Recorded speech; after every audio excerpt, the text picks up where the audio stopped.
Demons have always been queer. No, actually, I'm serious. For thousands of years, across cultures, demons have been tied to forbidden desire, gender nonconformity, monstrous bodies, and the fear of transgression. So, today we're going to dive deep into the queer history of demons from ancient Mesopotamia to medieval Europe to modern fantasy.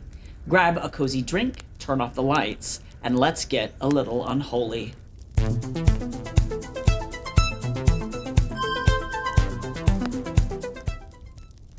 Hey, I'm Tycho, fantasy author, story doctor, professional nerd, and someone who spends way too much time reading about demonology, so you don't have to.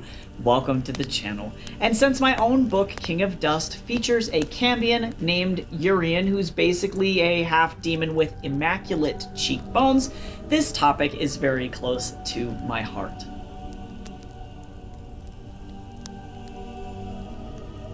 Let's start at the root. Demons have always been tied to the body, and more importantly, the body behaving in ways that society doesn't approve of. In ancient Mesopotamia, you have Lilitu and Lamashtu, female-presenting demon spirits who seduced, devoured, shape-shifted, and defied the roles assigned to women. Many modern scholars interpret these figures as proto-queer archetypes because they represent feminine power outside patriarchy. In ancient Greece, demons were not even evil, really. They were just morally inconvenient.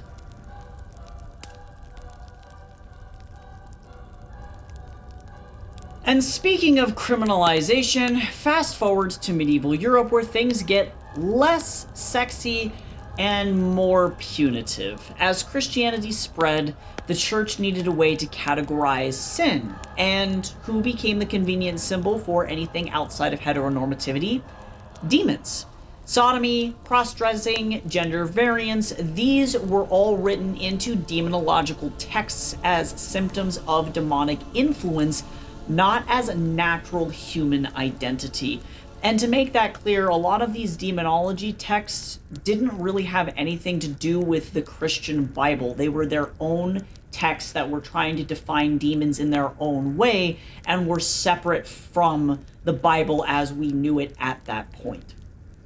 One of the wildest examples of this comes from the 1486 witch hunting manual, Malleus Maleficarum, which explicitly ties queer behavior to demonic temptation and unnatural desire. This was a classic textbook of how to discriminate against people, and that book single-handedly shaped Europe's fear of non-traditional sexuality. Demons became the scapegoat, the explanation for anything that fell outside of cisgender and heterosexual norms. So yes, the demonization of queerness is not just a phrase, it is literally what medieval scholars were doing, and that unfortunately led us to things like the Salem witch trials or just the witch hunting craze in general. People were very, very, very eager to start to try and wipe out people that they didn't agree with and didn't understand.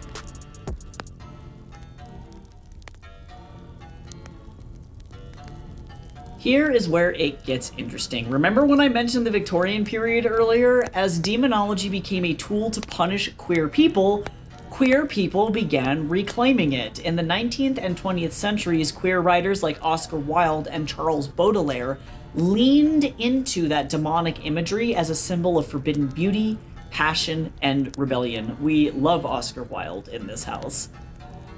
Demonic characters started representing queerness not as corruption, but as freedom, the rejection of imposed morality in a very rigorously religious system. And in modern fantasy, this reclaimed demon archetype becomes a place for writers to explore fluid genders, queer power, desire without shame, rebellion against oppressive systems. We love monsters with moral complexity, and queer creators have especially used demons to explore that identity in ways that society wouldn't allow elsewhere.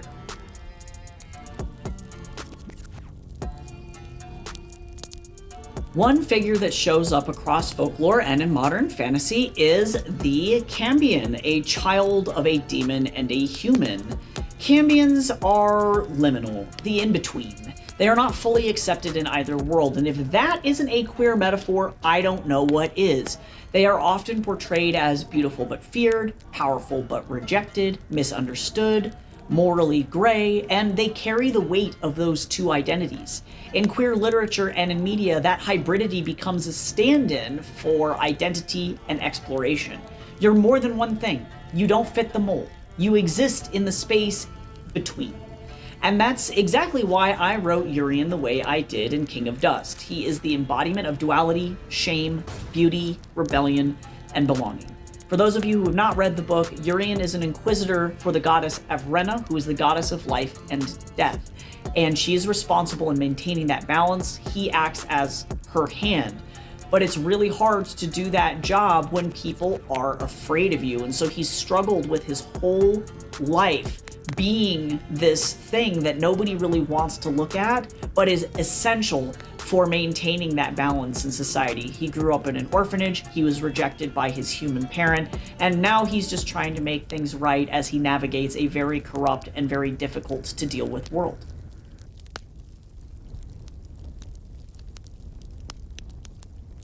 There's a reason a Cambion is a central figure in my book, King of Dust. Urian's existence is tied to centuries of demon mythology, all the fears, the desires, and tension between humanity and monstrosity.